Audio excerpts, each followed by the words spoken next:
Each year we try to do something new, add a new wrinkle to our conference, and at this first UL System Academic Summit, we wanted to start a tradition of recognizing our exceptional students who really go above and beyond the norm in applying the knowledge that they acquire in the classroom in meaningful ways, whether it be through service or through research.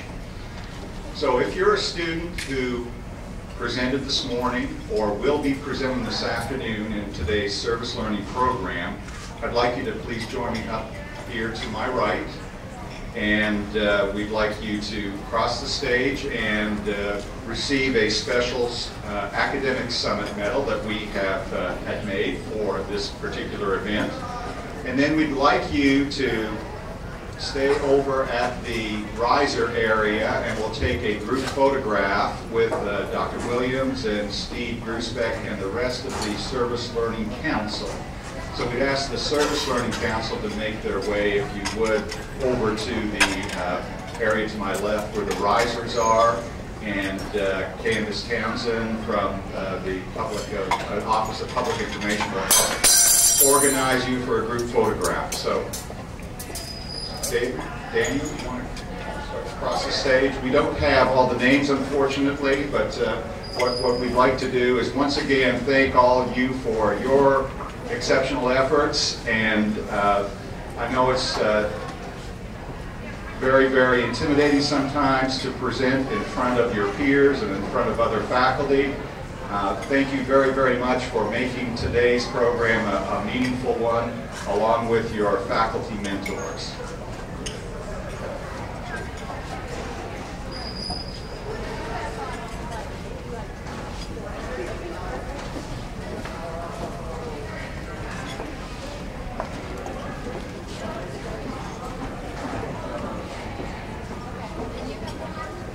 Let's give these folks a good hand for a job well done.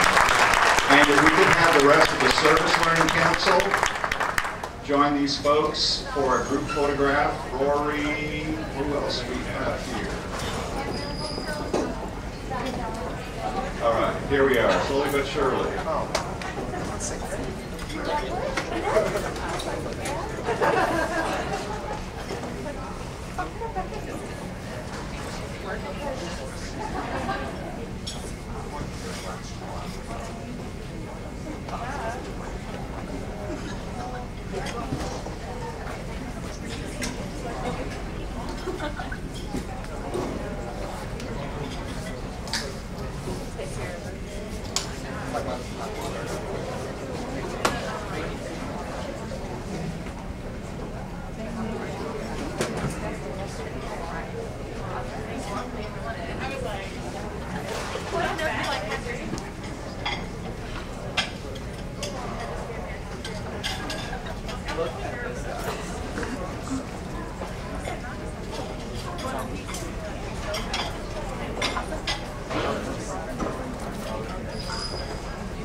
Thank you very much. Once again, students, thank you for all your hard work. I trust that you'll carry the torch of service well beyond your time at your universities. And once again, a special thank you to all of the outstanding faculty and, for their mentoring and for their foresight to bring service learning to the classroom and to have touched our students in so many meaningful ways. At this time, I'd like to ask Steve Grusbeck to come forward to introduce our keynote speaker. Steve.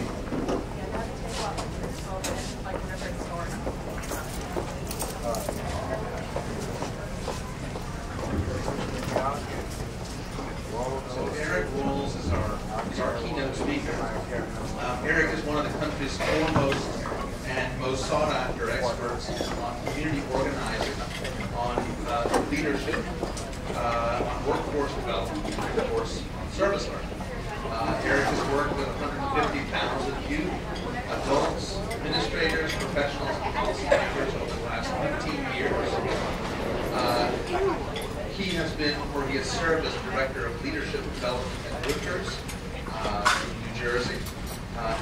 He is also was also Director of International Youth Summer Abroad Programs. And Eric most recently was, just last week, the keynote speaker at the 2012 National Service Learning Conference, which was in Indianapolis. We think that today we'll not only learn something new, but also hopefully be energized by this session.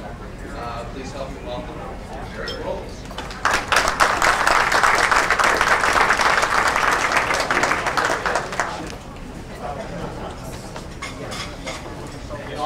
I needed to be up top to be able to actually to reach Steve there as well too. Good afternoon. Really, really happy to be able to have such a great turnout for today as well. I'm going to open this up and get a chance to make this work for us. And it is absolutely my pleasure to be able to be with you today. Thank you, thank you, thank you for giving me the opportunity to be able to be part of the historic convening of our educational systems in Louisiana. It is as a higher ed person myself, as a service learning coordinator, as somebody who has been in this process for the majority of my life, when you bring the synergy together of what happens in the classroom and what happens out of the classroom, that complete, comprehensive campus experience, when you bring those together with the intentionality that these 2 days are about, from research to application, great things can emerge. And so I applaud you, Jackie, I applaud you, Brad, I applaud you, the team that put this together as well too. Once again, how about a round of applause for our folks who put this together for us. Thank you so very much. So today we're going to do something as we get a chance to be able to look through here, and I'll tell you about myself in a brief moment, but you and I know that there's that saying, service is the rent we pay for our time here on earth. We've heard this, and the service is the rent that we pay for our time here on earth. And the question is, well, how are we paying our rent?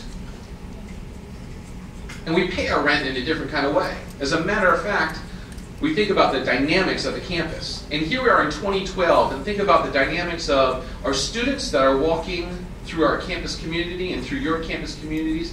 And it doesn't look like it did 10, 15 years ago. As a matter of fact, the diversifying of our student body, the diversifying of our approach to service, allows us to be able to look at something from a different context. So today we're going to look at the different generational viewpoints. More importantly, sometimes, well, what makes it work with some of our generations, and sometimes the fact that, well, have you ever been working with someone next to you, engaged in any of that kind of work? Now, I like to think about actually some of the work that you've done maybe, well, with a colleague in the room, or maybe a colleague back in the field. You ever been working with someone who's a little bit older, a little bit younger than you, and as you are working with them, something comes out of their mouth, or something comes out of their idea, and you think, well, what were you thinking? And the fact of the matter is sometimes this range that we're working with, it complements each other, and sometimes it absolutely collides. And so today what we're going to get a chance to be able to take a very rapid, warp speed look at, well, how our generations are looking at service on our college campuses and our education system. We're going to get a chance to be able to do that and also think about some strategies, some things that I want you and I to be able to take back to the colleagues and to the people that we work with, and to the not only students, but also the staff, as we think about how we make service come alive both in and out of the classroom as well too. And I do this really as a former educator, now as a full-time trainer, full-time traveling spokesperson for really what I believe is a movement of engaging our generations in service. And it has to happen in a different kind of a way. I am a product of this work. I'm a product of somebody like you who not only pushed me in my educational institution and pushed me as a young person when I was trying to find, well, what would keep me on campus. Because truth be told, the first time of my experiences in the educational institution at the University of California in Riverside, I struggled in class. I understood what you were trying to be able to teach me, but I struggled because the book application wasn't making sense for me. And it made sense for me when all of a sudden I had a chance to go to see what I was learning about in my class and in the ethnic studies program and the ethnic studies and cultural studies, when all of a sudden I could apply it to what was happening right outside of the university border. And now all of a sudden, well, that's the thing that started me along my continuum, what brings me to you here today. I have been the Director of Service Learning and the Director of Leadership Development for Rutgers University in New Brunswick, New Jersey, and it was an amazing experience that I had a chance to be able to do.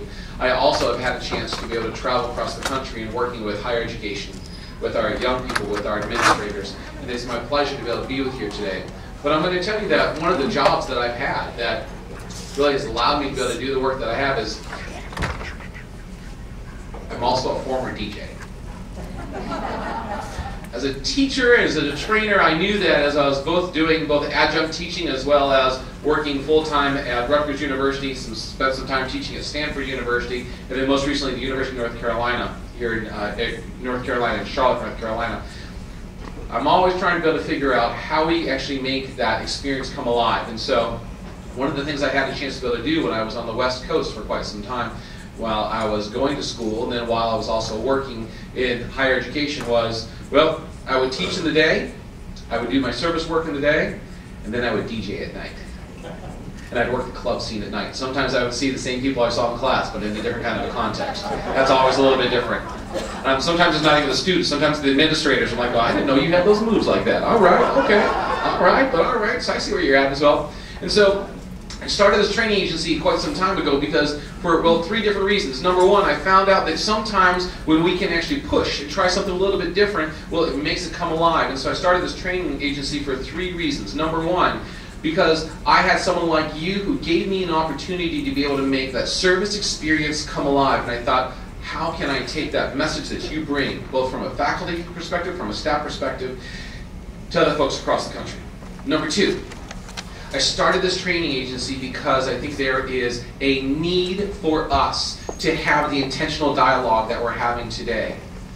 And sometimes we're able to do that in great settings. The 3rd reason why I started this training agency, raise your hand if you have ever been a victim of boring training. Raise your hand. You know exactly what I mean. Absolutely. So someone stands up here and says, 50 years in higher education, service, learning, work. And all of a sudden you think, my goodness, he's going to be able to reach me for the next 45 minutes. This is not what I really came for. We decided that from here on out, service learning, but not even service learning, strategic planning and staff development and everything that we do, you should never have to experience another boring training again.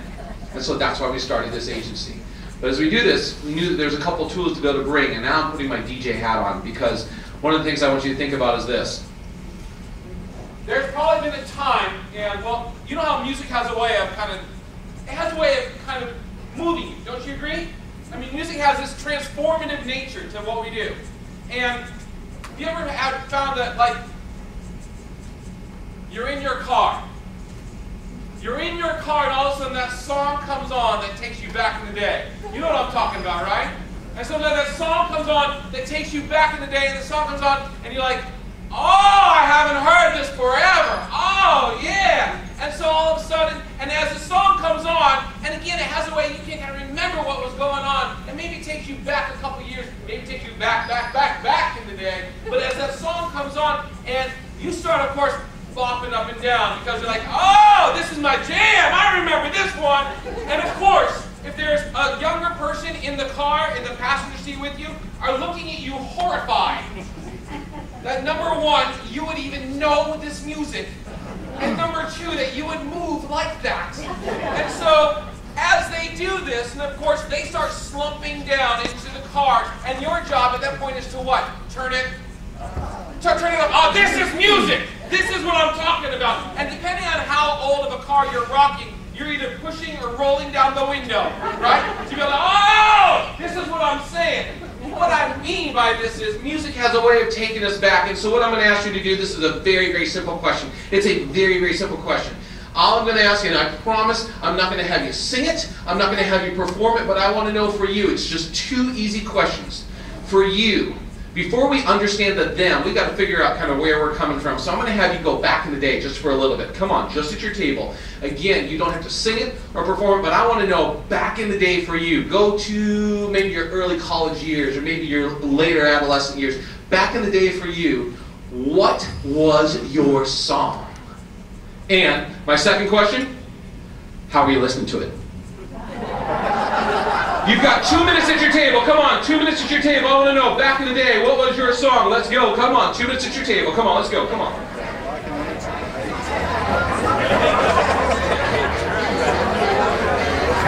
Yeah, but you can.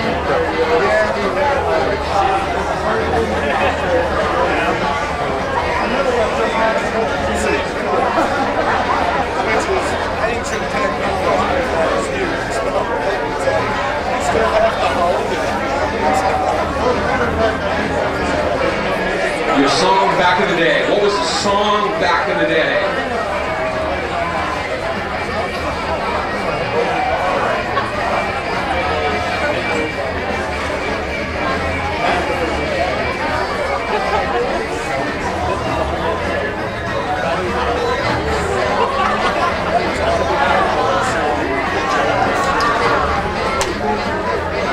Back in the day, we want to know what that was. How about a round of applause? A round of applause for folks at your table, please. Round of applause, round of applause. Round of applause for folks at your table. Come on now. Now again, I promise you, you don't have to sing it, you have to perform it. I just want to know, what was that song that takes you back in the day? Somebody tell me. Somebody talk to me. Come on. Tell me. Come on. Wait. First off, tell us your name and kind of where you represent from today. Go ahead. Nickel State, Deborah Moorhead, and the song was I Stand Accused by Isaac Hayes. Ooh, she's channeling Isaac Hayes today. All right, very good. Come on, your song back in the day. Come on, yeah, come on. Please tell us your name, where you represent from today. Sharon Bamier from McNeese, and it was Jeremiah was a bullfrog. Jeremiah was a bullfrog. All right, very good. Come on, let me get two more. Somebody, come on, take me back in the day. Somebody, yes, please. Your name is? Debbie Johnson Houston from McNeese, and I want to echo what the person from Nichols said, because I was at McNeese during that time frame, and Isaac Hayes, I Stand Accused, was the song here. Isaac kind of spoke to some of us real well. All right, okay, all right. Brad, tell me for you, sir. Come on, Brad. So, Brad, come on. Your song back in the day was? Don't leave me this way. No other details needed, right? We'll just let that go. But the fact of the matter is that music has a way of taking us back. And the reason why I'm going to do this is I'm going to talk to us about some of the strategies that those folks around us as they're looking at service. But in order to understand them, sometimes we have to understand where we came from. And the fact of the matter is we are in a very unprecedented time right now in our college campuses, in our educational institution. We are trying to engage not one, not two, not three, but 4 different generations in service. And we're trying to engage them, and we're using tools that sometimes are going to be able to work. And sometimes there's things that you and I can kind of get into the psyche of some of the folks around us. Now, here's the thing. Today, I don't want you to get caught up in the numbers. It's an ish game. What I mean by that is we're going to talk about these 4 different generations. We're going to focus on 3 of them today in our brief time with each other. But it's an ish game. There's a lot of different generational theorists that are out there that talk about how we engage with them. One of the ones that we prescribe to, and we really try to be able to find that I think that they're on target, is by a gentleman by the name of Neil Howe, H-O-W-E. And I'll show you why it is that we believe that he was on target, continues to be on target. But once every, 20-ish years or so, another generation comes into place. And you and I know that our campus is drastically changed than it was even 10 years back. Would you agree? So as we do this, we're trying to engage our folks in helping them, again, pay that rent. Because if service is the rent we pay. We're trying to engage them. We've got to understand that sometimes different things have occurred, and this is the way that they look at the world. As a matter of fact, it's the way that your colleagues at your table and the people you work with, they look at the world in a different kind of way. For example, does anybody remember the first video on MTV? What was the first video on MTV? What was the first video? Who remembers videos on MTV? Let's just put that right there. All right, see, what was the first video on MTV? Yes, sir. Video Killed the Radio Star. Round of applause. Nice job, nice job, nice job. Nice job. That's right. Bonus points for you. Who sang it?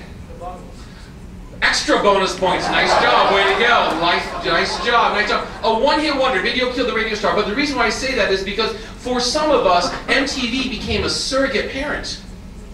It became someone who actually, during a time of isolation, this is where a lot of folks saw and found information about authority and giving back and fashion and what's in and what's not and how to act and how not. It became another factor. Prior to then, of course, you heard about fashion, you heard about music, but this was a generation that saw this. Who remembers, if you will, please, who remembers Vietnam? Well, what do you remember about Vietnam? Somebody, please. My brother was there. Your brother was there. Your husband was there. Say that once again, please.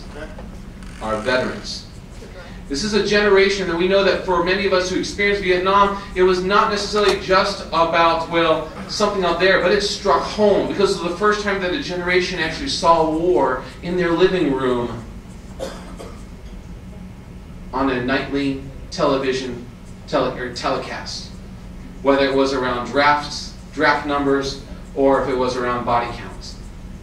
And the idea is a generation that learned, you know what, if I like what's out there, or if I don't like what's out there, I'm going to challenge what's around them. This is a generation that we have in this room. The fact of the matter is there's so many different things that are around as we look around here. What I'd like for you to do is don't get caught up in the numbers. And I'm going to ask you what year you were born, but you don't have to say it out loud.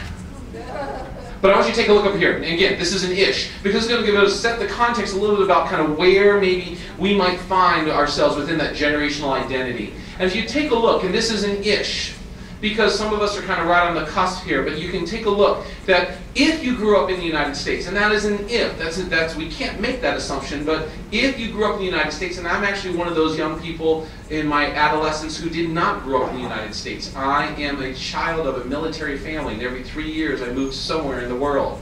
So I was a little bit delayed in, well, probably a lot of different ways, but I was a little bit delayed in getting some of this information as a, well, back in the day. But if you take a look, this is a generation that, well, and for some of us in the room, we have a silent generation, that greatest generation. And they're the folks who are born in the 20s to the 40s-ish. And they learned early on what happens when there's a great need. They learned what happens when all of a sudden, well, stock market crashes and bread lines start. And a generation that learned early on about service in a different kind of a way. Because what happened was Uncle Sam called two people. Uncle Sam called him to go to war. And Uncle Sam, in the service component, called her to be able to go to work. And Johnny went to war and Rosie went to work. And it wasn't out of it wasn't out of, well, I want to be able to do something or I want to be liberated. No, it was about service. And it was that Uncle Sam needs you. And it was a generation that learned early on, you do things for the right reason. And for those of us who have silent generation in our lives, and for those of us who represent the silent generation, the fact of the matter is they learned about service in a different kind of a context.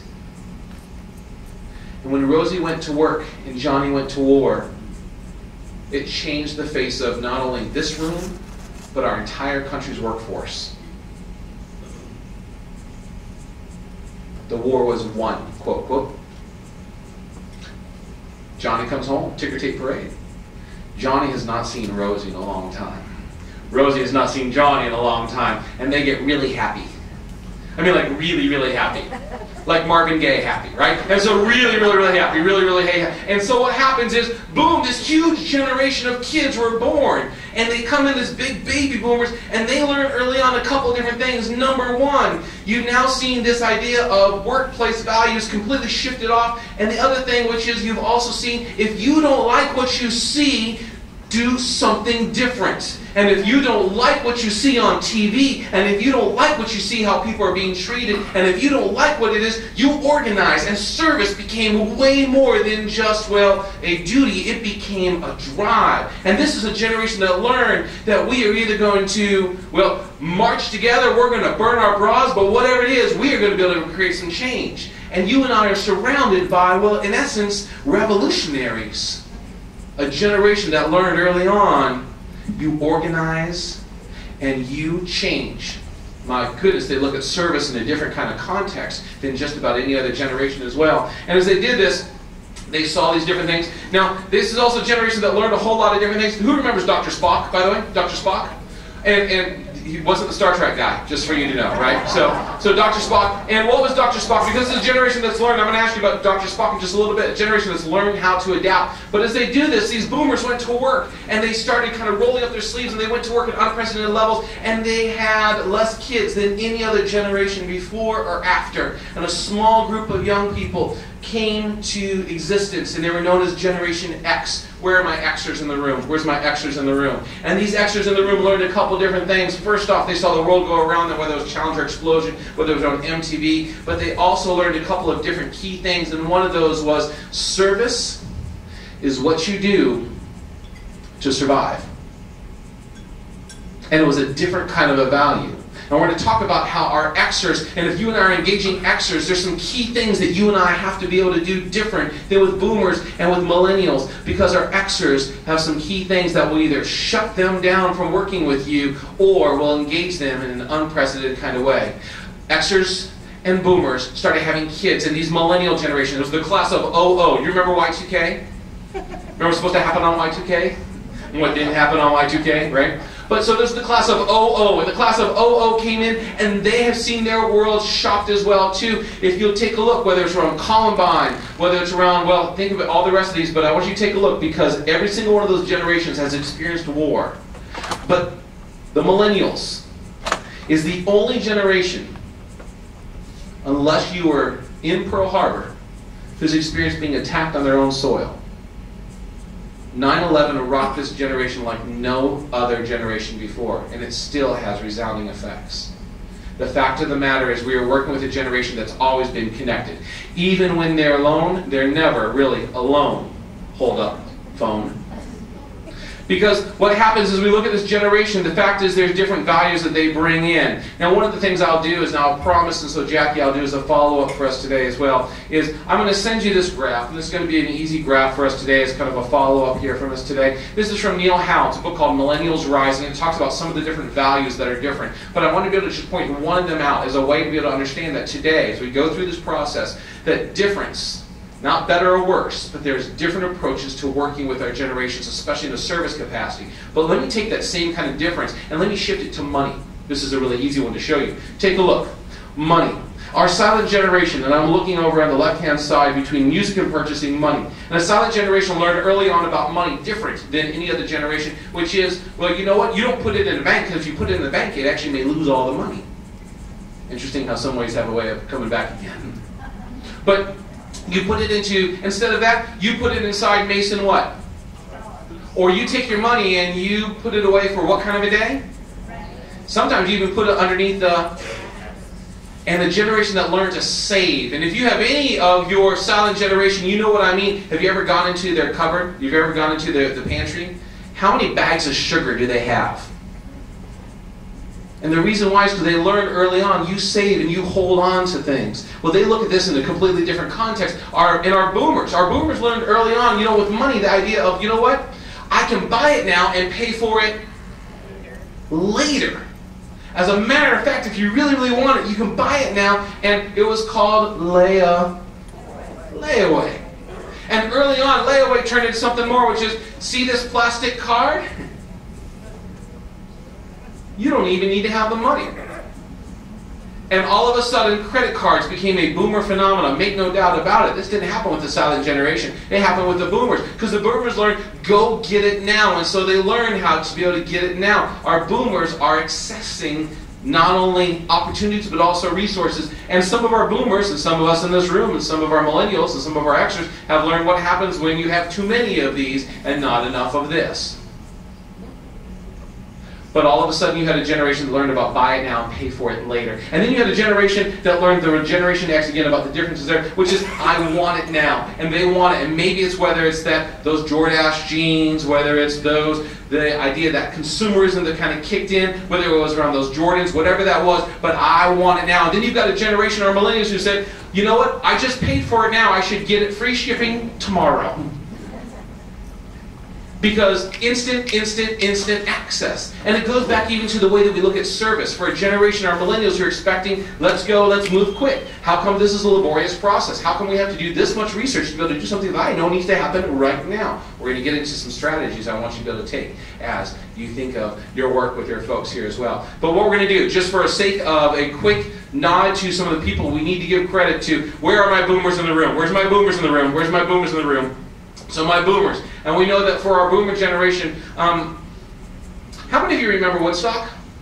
Actually, let me put this. How many of you think you remember Woodstock? It's a little hazy during that time. I got it as well, too. A generation that learned, and Kennedy said what? Do what? What did Kennedy talk about service? Ask not what you can do for you, ask what you can do for your country. an idea about, an initiative that said, you know what, you think things are messed up around you, well, let's do something about it. And as they did this, this generation was turned on by so many other elements around, and as they saw not only this sound, this music that was changing drastically from old school to, well, the sound out of Motown, this sound across the pond from these 4 mop tops, but you also had a generation that saw for a while, all of a sudden, the difference between, well, what happens when the realities of our world come crashing down. And a generation that learned early on, you know what? The disparity between sometimes the resources in our community mean we've got to do something about it. And they learned how to fight. And they learned how to organize. Because if someone's holding you back because of the color of your skin, if someone's holding you back because of your gender, if someone's holding you back, don't let them hold you back. And a generation that learned through service, we change things. This is a very, very powerful generation. And through this powerful generation, they learned a couple of key values. And one of those is that you pay your dues. And there's no such thing as a free lunch, but when you organize, great things happen. Now, one of the things I want to be able to tell you about with our boomers, that we know this, is that our boomers have changed over time. And we have to change over time. Again, Dr. Spock. Who was Dr. Spock? What was he known for? What was Dr. Spock? What was he known for? So, child specialist. And what did he say back in the day? He said, back in the day, if that child is moving all around and everything like that, don't what? Don't spank. Right? If that child is exerting all kinds of different things, having a tantrum on the floor, whatever it is, this is a young person trying to find their identity. And sometimes our boomers have been great at keeping up with the times and changing their perspective, because that's what Dr. Spock did. Because back in the day, don't spank the kids moving around. Dr. Spock has some kids and some grandkids. And about 30 years later, what did he say? Y'all, my bad. You should have spanked him. That's all right. You know what? So, my bad. I'm sorry. You know what? Spank them. You bet. They need to be disciplined. And again, as we do this, we learn and we change as well, too. And so a generation that said early on, fight the man, fight the man, fight the man, and don't let anyone hold you back. Don't let anyone hold you back. A generation that talked about unconditional amnesty back in the day is now in charge. And as they get a chance to be able to look at this, as a generation that said, you know what, we've seen things work and we know what it's like to get this fire inside of you and you want to go change the world around you, but there's systems that got to be in place. And the systems, because they have built things that last, a generation that builds things. And if you think about our service delivery system, our institutional systems, if you even think about the way that, whether it's the National Service Learning Council, whether it's even about some of our major stalwarts of engaging communities in systematic change, both at the college and the university level and beyond, they've created things that last. We wouldn't be here if it weren't for the visionaries of boomers. It even goes back to music. I love this cartoon. In the 70s, Beatles, Stones, Doors, Temptations, Four Tops. What did we listen to in the 90s? Beatles, Stones, Doors, Temptations, Four Tops. 2010, Beatles, Stones, Doors, Temptations, Four Tops. Because it's a generation that's learned early on that you've got to adapt to the world around you. And the reason why we're here is because of the way that we have adapted. But it's a generation that also knows they are reinventing themselves, and that's the reason why this is such a powerful experience when we have our boomers who were the original fighters. And the original fighters that are going to continue to fight. They just reinvent themselves. It's not about retirement, it's about reinvention. I love this because we try to do anything we can to be able to stay as young as we can. This makes me, well, smile, because I think we all know what this experience feels like. Good news for aging boomers. A news report from medical circles found out today, 60s like yesterday's 59. We're just going to be able to shift off one of those years as well, too. Our boomers are here as original fighters. Round of applause for our boomers. Round of applause for our boomers, please. Round of applause for our boomers. Round of applause for our boomers. Round of applause. Where's my Xers? Where's my Xers? And our Xers learned something a little bit different. Our Xers learned that what was really key is, as this was going on around you and the world was kind of messed up around you, our Xers learned early on, we've got to do something about it. We have to do something about it in between spending a lot of time on their own. Boomers organize. Xers do it a different kind of context. Because back in the day for Xers, what would happen is, both moms and pops were either at work, or at one point they had the highest rates of that nuclear family who was no longer together. 1 out of 2 families in the United States at the highest rates that were experiencing divorce. So you did not have the biological mother, the biological father in the same place. And a generation that learned early on a couple of key things. At the end of the school day, you actually get on the bus. When you get on the bus, you go home, you open up the door. You open the door, you take out your backpack, you pull out your trapper keeper. You put your trapper keeper on here as well too. You actually take off your Swatch watch, you put it into the good Jordache jeans, you put a Hot Pocket on, and then you watch MTV. And a generation that learned early on that they spent a lot of time alone, and they were called what? It starts with the letter L. Not losers. That's not nice. That's not nice. Latchkey, right? Latchkey. And they learned a very easy, very important value. And this is what I want to tell you. They learned, I can do it on my own. Which is drastically different than the way that we look at service with our boomers. Because our boomers learned early on, we collectively come together. And boomers, we come together and we create retreats and think tanks. And we meet to create a committee for a task force to be able to meet, to talk about how we're going to come together. Because great things, because the civil rights movement did not start with a text message. And so boomers learned this, but Xers learned early on, I don't need to meet. And I don't need to be in a committee. And I don't need to do this. As a matter of fact, I would like to be able to do the service on my own time. And I don't need to do this with people around. It's not because it's an antisocial generation. It's because they learned early on, you take care of number one, and number one only. And that number one is whom? Yourself. Out of survival. Because a generation that learned nothing is ever stable. Marriage, families, economy. This is the first generation that was told you may not do as well as the previous generation. This is the first generation that said you may not have it as good or better than your folks before you. And so they learned early on that with outsourcing and the idea of, well, all these things could go, you know what, I have to create some important things. And here's the secret if you're working with an Xer, and especially if we're working with an Xer in a service delivery. Xers. Sorry, Xers, I'm going to say it out loud. This job that they're in, this work that they're doing with you, they're in, no doubt. But the truth is, Xers always have a backup plan. And for some of them, they actually work on that backup plan when they're not working with you. Because the fact is, you always have it in case of emergency because you never know. It could always fall away. And so Xers need to be able to know this. If you're working with them around service, the idea is, I know that we've done this service initiative, and this is about the legacy of our institution, and this is about the legacy of how we've done it, and we continue to be able to go back, and for 20, 30 years, this is how it's worked. But Xers, in their mind, they're like, but what if it doesn't? What if it doesn't? And I don't want to be part of a sinking ship.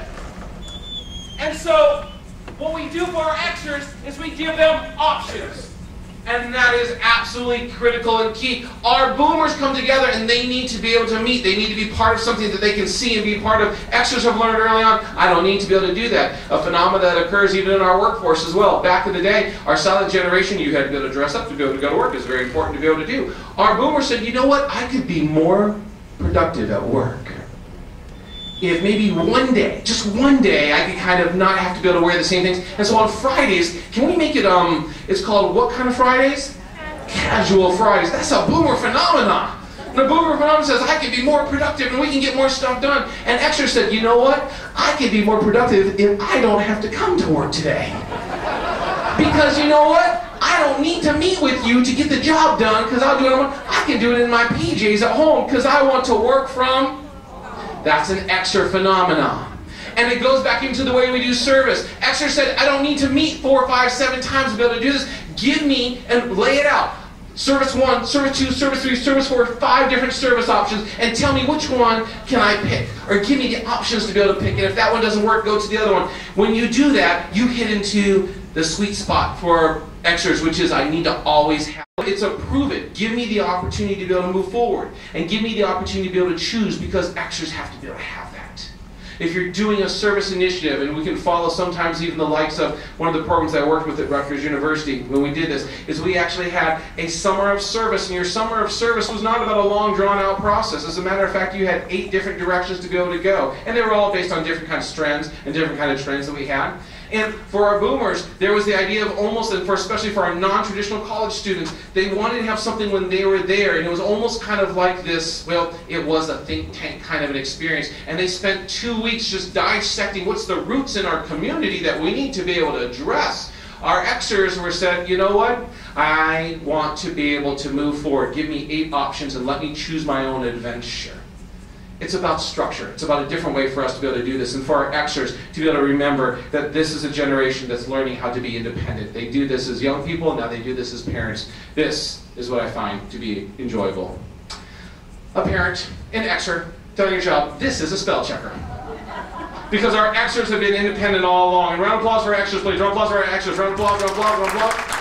Last but not least, before we finish up here, our millennials. Where's our millennials? We have any of our millennials in the room. Our millennials in the room. And our millennials sometimes get a really bad rap. I mean, it's really not fair sometimes about what happens for our millennials. The fact of the matter is, so that was not supposed to be there, sorry. But our millennials sometimes get a bad rap because a lot of people will say they're self-entitled, they're so self-focused and everything, but they've been told early on by us, you can be anything you... absolutely. But they've also been told by us that, you know what, go get what's yours. And for them, one of the things that they will think about this. Why do people go to Starbucks? They don't always go for coffee. They go for the experience. And it's not necessarily always about the service initiative. It's not about necessarily the topic, but it's about what kind of experience will I have with the people around me. And for them, the idea about being connected. And being connected is everything, because for our millennials, we know that for them, and the Corporation of National Service will say this, our millennials, we are in good hands when we talk about service with them, because they've given twice as much more service than any other generation before them. Some of it because of required service learning initiatives, some of it because of what we're doing right here today, because of the intentionality, and some of it because 9/11 and Katrina and the Persian Gulf and everything else that they've seen tells them there's got to be something to be able to do. It's a rite of passage that we go all under, and I love this cartoon. In the 50s, let's get married first. In the 70s, let's get stoned first. In the 90s, let's get tested first. In 2012, let's do national service first.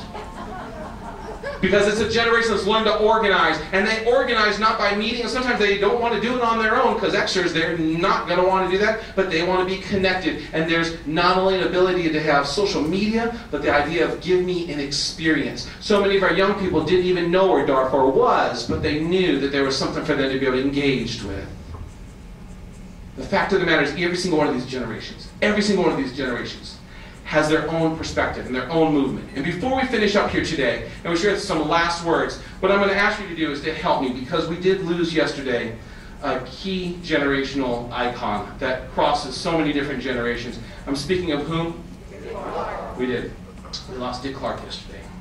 And so what I'm going to ask us to do to kind of like honor Dick Clark, but more importantly, what I'm going to ask us to be able to do to, well, put this all together. Each generation looks at this from a different way. Our boomers organize, our Xers need independence, and our millennials need to have an experience, a social experience tied into this. Well, each of us has our own rhythm, each of us has our own generation, and for now, what I'm going to ask you to do is, if you would, for our last part here, would you please, let's honor Dick Clark. Would you please stand up, please stand up, please stand up where you're at, please stand up if you would, please. Stand up. And push your chair in if you would, please, come on. You won't need to go over that chair now. Now that lunch was really, really good, but we're going to go take just a little bit, just going to work this off here for a little bit as well, too. Now here's what we're going to do. Something called the Generational Soundtrack Shuffle, and for the next 7 minutes, what we're going to do is this. We're going to be able to go back and find out if there's some of that music that takes you back in the day. And if some music takes you back in the day, I want to be able to see just a little bit of movement. It doesn't have to be a lot, just a little bit of movement. I know we're kind of warming this up a little bit. And I'm going to go for about 10 seconds. And after that song, if that's not your song, then wait, because the next one will probably be yours as well, too. But come on, let's make sure that we kind of help us a little bit. So come on, we're going to go after you. Ready? And left, then right. Then left. Come on, here we go. There you go. All right, yeah. Just a little, oh yeah, there we go. That's right. Some people try to keep it real close. Some people try to, oh, that's right, you got it. If this is your song, you're going to move to the left or right. Left or right. Ladies and gentlemen, your generational soundtrack. Here we go. And if this is yours, to your right, come on now. This takes you back in the day. Come on. Come on, let me see that move. Come on. Oh, yeah. If this is your song, takes you back in the day. Show me that. Come on. Who remembers our steps as well, too? Please come on. Yeah, I want to go see that. If this is your song, it goes back into the day. It goes back into the day. If this is your song, yeah. Some people are like, wow, it's getting hazy in here again. I don't remember now. I'm trying to remember this as well, too. If this is your song, you're going back in the day. If this is your song. And let's do this for the sake of hearing. Hands up, please. And we're gonna go sway like those palm trees. Get ready now. Come on, here we go. Oh, very nice. If this is your song, back into this. Come on, man. Who's this one? Come on, show me. Ah, there we go. Come on, man. Come on, man. We're gonna bring that south into perspective right now. Bring that south into. This is yours. I've been married a long time ago. Ah, come on. Some people know what I'm doing. Some people know I'm doing. Nice job. Come on now. If this is your song, this is your song. Go tell me. Back in the day.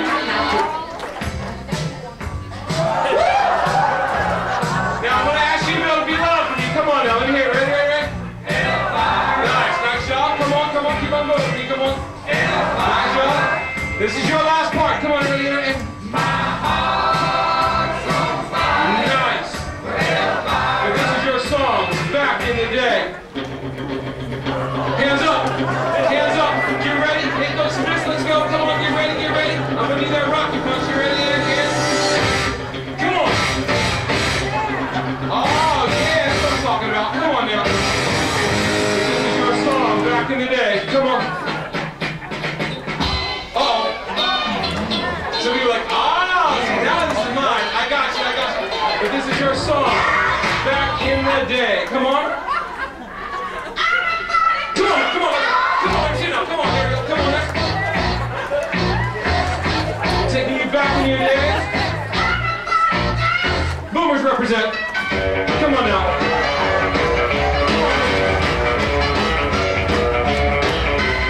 I'm gonna need your help with this one now. Come on now.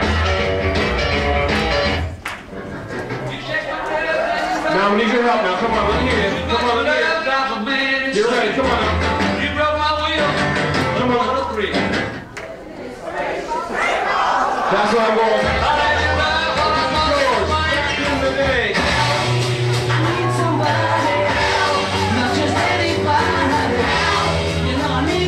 Now, we're gonna do a chance to give someone else a perspective. Come on. Come on, check it to me. Come on, man. My millennials. I like to move it. So we're like, my kids listen to that now. This is gonna be for yours. This is yours. Take me back. This is yours. 1, 2, 3, 4, 5, 6, 7, 8. If this is yours, come on now. Come on.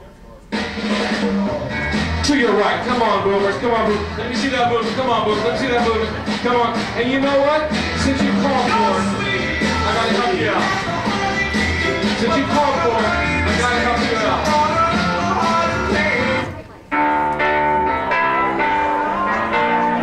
Where's my Jeremiah? Come on. Come on. Jeremiah was a bullfrog.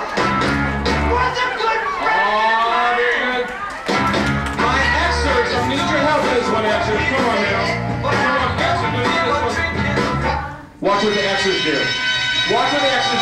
Xers, you know what to do. I should feel it on the floor. Ready?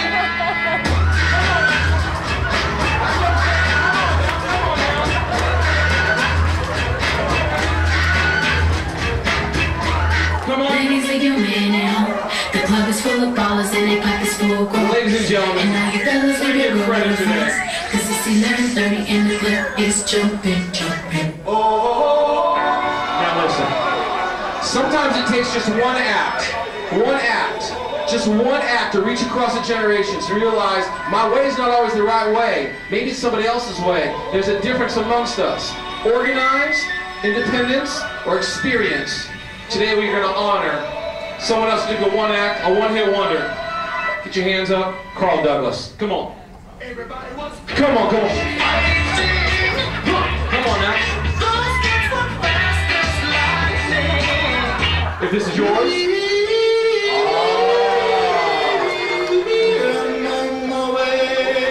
Check out the hair. Come on now. Show me if this is yours. Oh my goodness.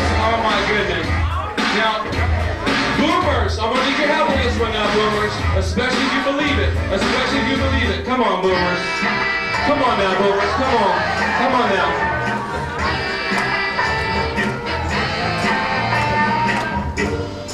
What do you want?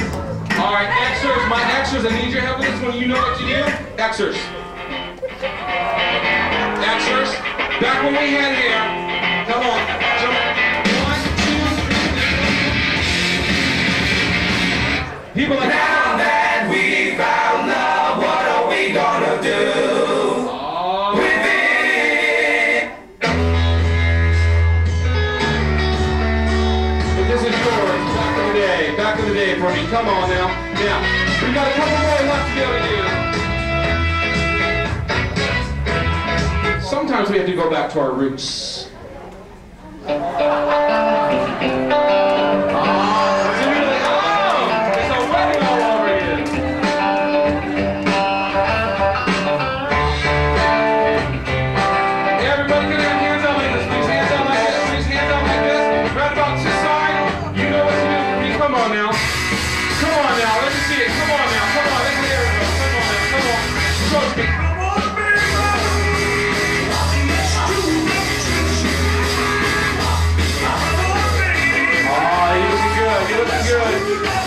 Come on.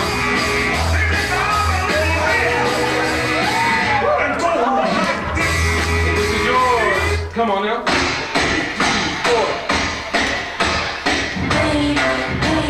You got 2 more. I want you to end strong with me. Sometimes things have a way of taking us back in.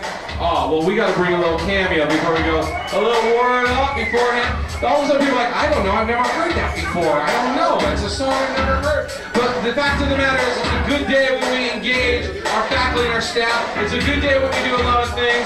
But it can't be a good day, in my mind, without a little bit of... Because we got to have a little Barry. Now listen. As we bring Barry in and we finish up here today, I want to be able to tell you just a couple of last things. You can keep standing there a little bit, but what I want to tell you is for our boomers. They believe, and you've got to be able to engage them in idealism. You've got to let them know that when they come back in, we're going to organize, and we're going to generate not only what happened back in the day, but they are the largest generation other than millennials. We need to be able to engage them in a long-term perspective, and if you're working with your boomers, tell them what you're willing to work hard for. Don't text them that. Tell them what you're willing to work hard for as well, too. If you're working with our Gen Xers, our Generation X, you've got to be real, because they can spot fate a mile away. And with your Xers, you've got to be able to give them options. There's no longer a one-way to service. You've got to give them multiple choices. Choose your own adventure. Give them the options and know there's always got to be a backup plan. And last but not least, with your millennials, this is the generation that taught the parents how to program the VCR, and they set your voicemail out for you as well. This is also the generation that want open communication, but they know they will stay with you if you give them an experience. And that means it's not just about the service, but it's about the community that they're a part of. It's social media, but it's also about giving them a bigger reason. Tell me how I'm going to change the world around me. Tell me how I'm changing my community. I'll stay with you longer. The fact of the matter is all these generations come into play, but as we do this, I'll share with you my last final words. There's no respect for youth when I was young, and now that I'm old, there's no respect for age. I just get coming and going. Every generation imagines itself to be more intelligent than the one that went before it and wiser than the one that comes after it. And the fact of the matter is, sometimes what wasn't working before is actually now working. We also know that for a generation that says that we see the height of absurdity in one generation becomes the height of wisdom in another. But however, for some of us, we're living this right now. First, we are children to our parents, then parents to our children, then parents to our parents, and then we are children to our children. The fact of the matter is that we are part of this process, and that's what we're trying to be able to do here in a conference like ours today. And last but not least, we're going to honor one of the silent generation with his last words of the day. George Burns says, "It's hard for me to get used to these changing times. I can remember when the air was clean and sex was dirty." Ladies and gentlemen, my name is Eric Rowles. I'm with Leading to Change. Thank you for being with me today as well. You did a great job. Give yourself a round of applause. Thanks, guys.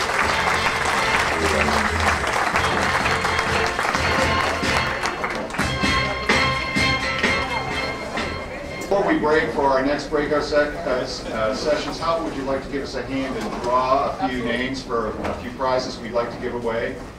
In fact, one of the books you profiled and one of your slides, Millennials Incorporated, is part of the package that Jackie has. And congratulations, Clarence Williams from Grambling State. Clarence here? You got it. No. Clarence, you got it? Clarence doesn't have it. Clarence is going to be jealous because Harrison Ledbetter from Louisiana Tech has it. Where's Harrison? Harrison's not here. Harrison missing out as well, which means your next person is going to be Gifford Saravia, or Gifford Saravia. Gifford Saravia. Gifford. There he is. Congratulations. Nice job. Northwestern. Yes, another one, please. Your next one that you have, next one, congratulations to Jack Atherton from Northwestern State. Jack, nice job. And you also have, keeping it local, McNeese State University, Janet. Where's Janet Woolman? Is she here? Oh, Janet Woolman's here. That's right.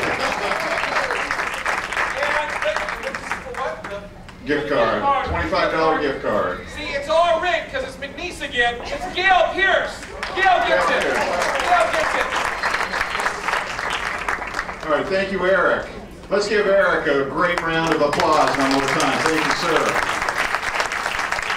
Okay, it's time for our next breakout session over in Farrar Hall. So we have actually two sessions scheduled over there.